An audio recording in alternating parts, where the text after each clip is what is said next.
இந்த கேள்வியில மேத்தமெட்டிக்ஸ் என்ற வார்த்தையில் உள்ள எழுத்துக்களை உயிரெழுத்துக்கள் எப்போது ஒரே சைடு வர மாதிரி அமைச்சு எத்தனை வழிமுறைகள்ல வரிசைப்படுத்தலாம்னு கேட்டிருக்காங்க.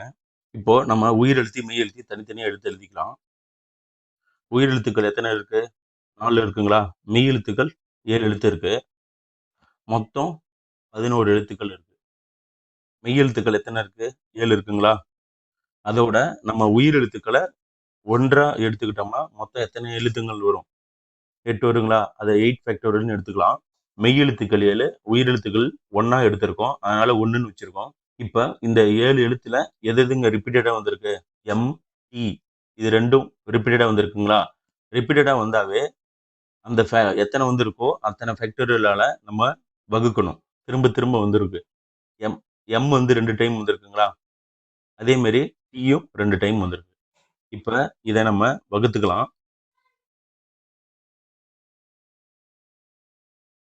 இப்ப இதை நம்ம சால்வ் பண்ணிக்கலாம். சால்வ் பண்ணா நமக்கு 10,080 வரும். இப்ப நெக்ஸ்ட் உயிரெழுத்துக்கள் 1ன்னு தானே எடுத்திருக்கோம். ஒவ்வொரு எழுத்தும் மாறி மாறி அமையலாமா? அப்ப உயிரெழுத்துக்கு தனியா நம்ம கண்டுபிடிச்சு அதோட பெருக்கிட்டோம்னா எத்தனை வழிகள்னு தெரிஞ்சிருமா? உயிரெழுத்துக்கள் எத்தனை இருக்கு? 4 இருக்கு. இதுல ரிப்பீட்டடா எந்த எழுத்துங்க வந்திருக்கு? ஏ 2 டைம் வந்திருக்கா? அப்ப 2 ஃபேக்டோரியல் போட்டுக்குவோம். இப்போ இது 12 வழிகள்ல வருது. உயிரெழுத்துக்களை 12 வழியில மாத்தி மாத்தி அமைக்கலாம். இப்போ மொத்தம் நமக்கு எத்தனை வழிகள் சொல்லியிருக்காங்க?